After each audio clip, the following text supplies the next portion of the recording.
नमस्कार प्रिय दर्शकों, आप सभी का हमारे चैनल नीति ज्ञान पर स्वागत है। आज हम आपको एक मूर्ख चरित्रहीन स्त्री की कहानी सुनाने वाले हैं। तो वीडियो को ज्यादा लंबा न करते हुए कहानी शुरू करते हैं।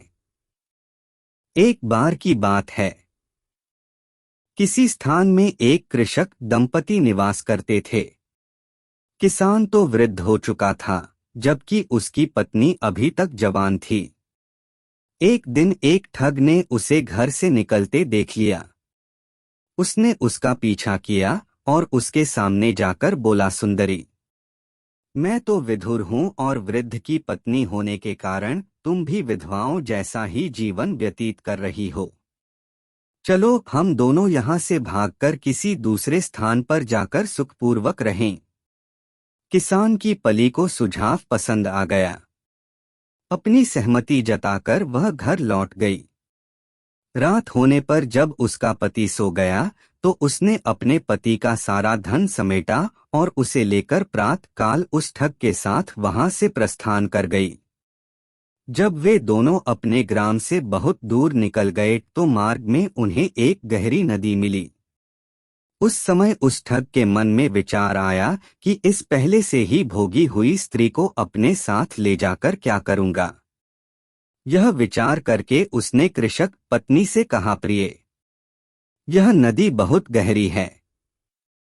ऐसा करता हूँ कि पहले इस गठरी को ले जाकर उस किनारे पर रख आता हूँ, बाद में तुमको अपनी पीठ पर लाद कर उस पार ले जाऊंगा। कृषक पत्नी बोली, ठीक है, जैसा तुम्हें उचित लगे वैसा ही करो। जब वह कृषक पत्नी उसे गठरी देने लगी तो ठग बोला, अपने पहने हुए गहने और अपने शरीर पर पहने हुए वस्त्र भी उतार कर दे दो।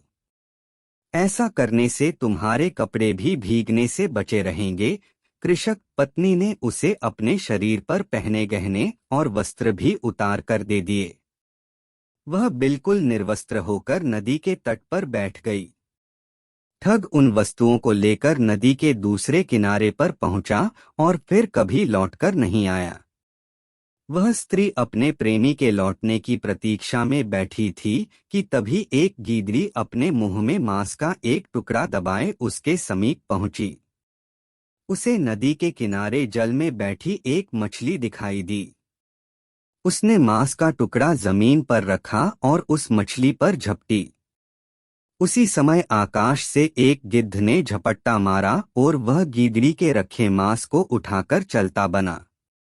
उधर गीदड़ी को स्वयं पर झपटते देख मछली भी जल में डुबकी लगा गई। उसकी यह हालत देखकर किसान की पत्नी हंस पड़ी। वह गीदड़ी से बोली, अरे मूर्ख, सब कुछ खोकर भी अब तुम किसकी राह देख रही हो। गीदड़ी उसकी ओर उपहास भरी नजरों से देखती हुई बोली, मूर्ख किसे कह रही हो नादान स्त्री, तुम तो मेरे से भी ज्यादा मूर्ख हो। मैंने तो अपना आहार ही गंवाया है, किंतु तुमने तो अपने पति को भी खो दिया, प्रेमी भी हाथ से गया और अब साथ लाए धन को भी गंवाकर नदी किनारे नंगी होकर बैठी हो। तुम अब किसकी राह देख रही हो। इस कहानी से हमें यह शिक्षा मिलती है कि सज्जनों के बताए मार्ग पर जो व्यक्ति नहीं चलता उसका विनाश अवश्य होता है। अगर कहानी पसंद आई हो तो कृपया वीडियो को लाइक और हमारे चैनल नीति ज्ञान को सब्सक्राइब करें, जिससे कि आने वाली वीडियो का नोटिफिकेशन आपको मिलता रहे।